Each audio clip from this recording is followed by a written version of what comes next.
The Battle of Thermopylae in 480 BC has become the archetype of the courageous last stand. But what's known about the battle between the forces of Xerxes and Leonidas? And what are the origins of the myth that just 300 Spartans fought against the vast Persian army? In this video, we explain more. In 480 BC, the king of Persia invaded Greece. As the ruler of a vast empire, Xerxes brought with him the greatest army Greece had ever seen. And for 4 months, this massive force rolled south through the country unopposed. City after city surrendered.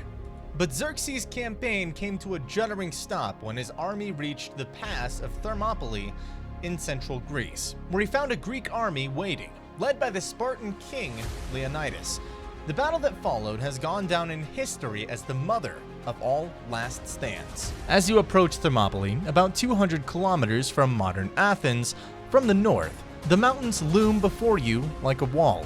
At the time of the invasion, the view was more daunting still. Changes in the sea level mean that these days the hills at Thermopylae now skirt an alluvial plain, a mainly flat landform.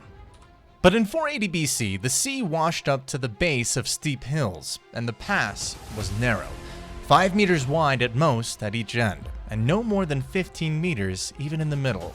The opposing Greek force was small, not much more than 7,000, with 300 Spartans at its core. But it was stuck, like a cork in a bottle. To advance south, Xerxes had to take the pass, and time was not on his side. It was late summer, and he needed to wrap up the whole invasion as fast as possible before winter. His army was vast. Ancient sources put his numbers in the millions, although modern historians include about 200,000. Even 50,000 would have been huge by ancient standards. Xerxes knew that if he delayed, he faced supply problems. He needed to feed and water not just the warriors, but a host of camp followers, cavalry mounts, and baggage animals, plus an immense and lavish royal retinue, so he was under pressure. The Greeks were heavily outnumbered, but the tight space meant that the Persians could not use their vast numbers to crush them, and they couldn't use the tactics that had made them masters of the world from the Aegean to the Indus, breaking the enemy with volley after volley of arrows from a distance before moving in to annihilate them. Xerxes' force instead had to resort to the brutal hacking clash of infantry lines at close quarters, the Greek way of fighting. Worse still, the sheer numbers of the Persian force counted against them, since in this confined space, they were at constant risk of being crushed by their own side. For 2 days, Xerxes threw division after division into the pass. All came back mauled, even his elite corps of 10,000 immortals. But there were paths through the hills, and one in particular led along the mountain overlooking the pass to a point behind the Greek lines. Alerted to the path by a local Greek, at dusk on the second day, Xerxes sent his immortals to prepare to outflank the Greeks on the morning of day 3. When Leonidas learned of the encirclement early on the third day, he called a meeting.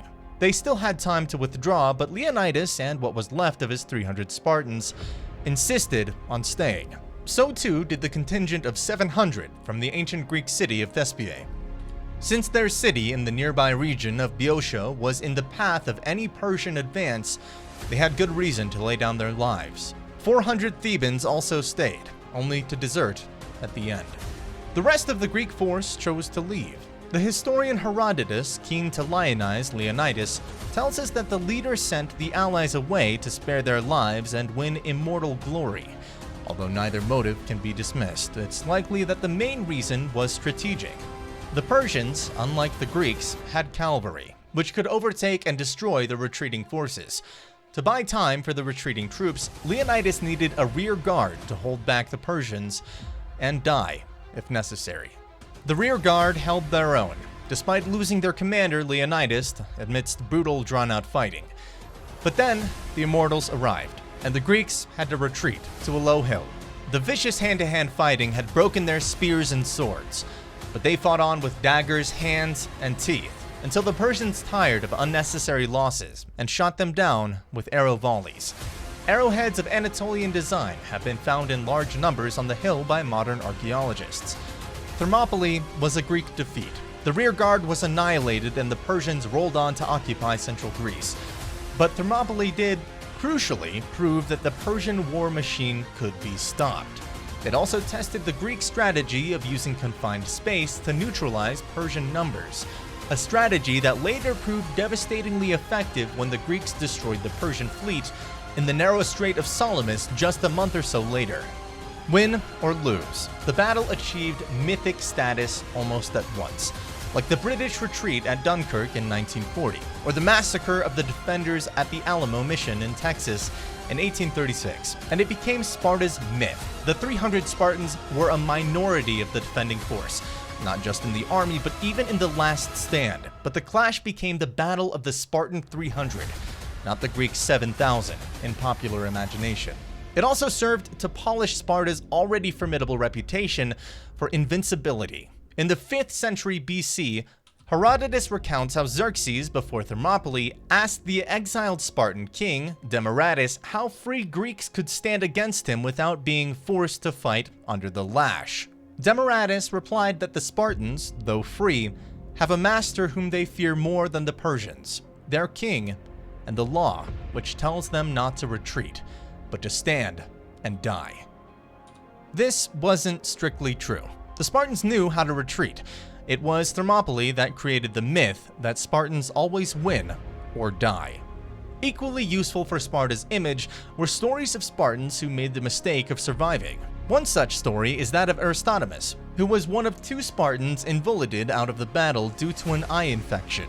His comrade Eurytus was blinded, but he returned to the battle to fight and die. Aristodemus, meanwhile, went home. He was ostracized and his life was made so unbearable that he preferred to die as a berserker fighting against the Persians a year later. The Spartans still refused to forgive him even then. The message was clear: no second chances in Sparta.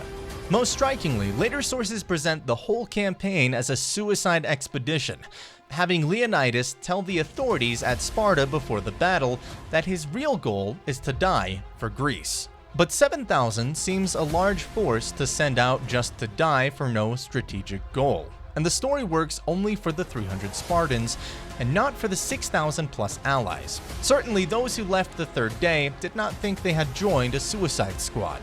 The story reflects the tendency we all have to read history backwards, and see the outcome as both inevitable and predictable. It usually isn't.